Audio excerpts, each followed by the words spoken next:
What I love about solar hot water is when you put your finger down and you burn it. Ouch. Right there. Ah, it's really hot. You can see the jelly-like water, the hot water rising through the cold.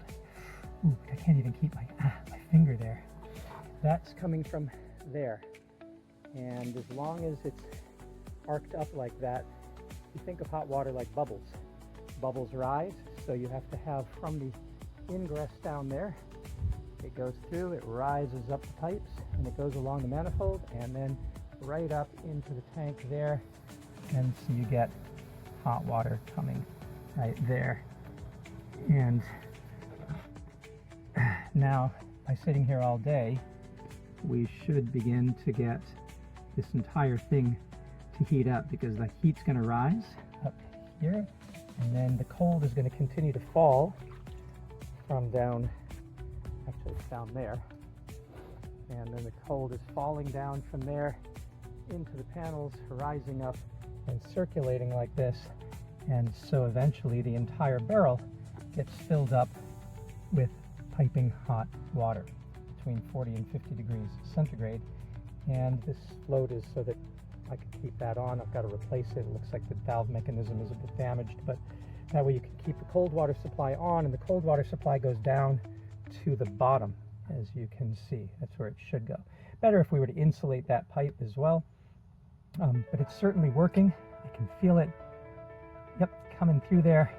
And usually you can get about 200 liters from 2 panels per day if you have about 5 good hours of sun.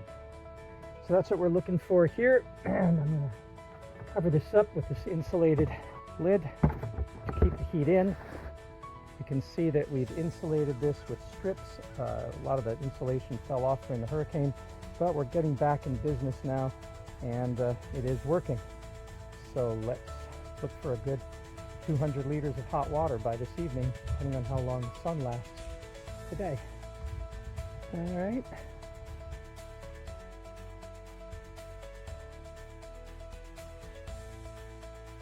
Okay, so you can actually see the steam rising.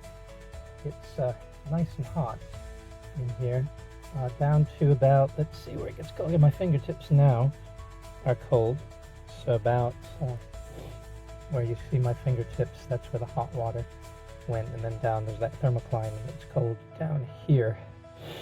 We did get some loss of water, so there's a leak I have to fix in the system. We lost that much water. It was up to here, now it's down to there. If I turn on the cold water source, I can lift it back up, and obviously now it's been raining, and so there's no heat rising coming in from there, but yeah, it gave us a good amount of hot water, and that's on a day when a lot of the day was spent with rain. So I think this is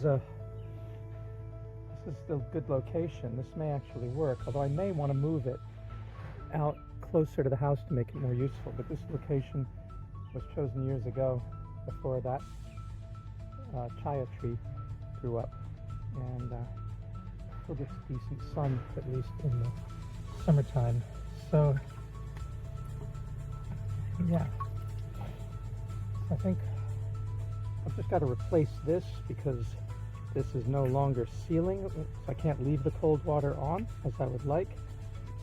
But once I've replaced this float valve, then I can leave the cold water supply on, and then it'll just push the hot water up, and then we take the hot water out from here and drain it down. And it got below there with the heat, so that's not a bad location for that. If we took it out of the top, then you wouldn't get much water at all. So back in Egypt, we did a lot of experimenting with the best locations for the pipes. And that one works pretty well.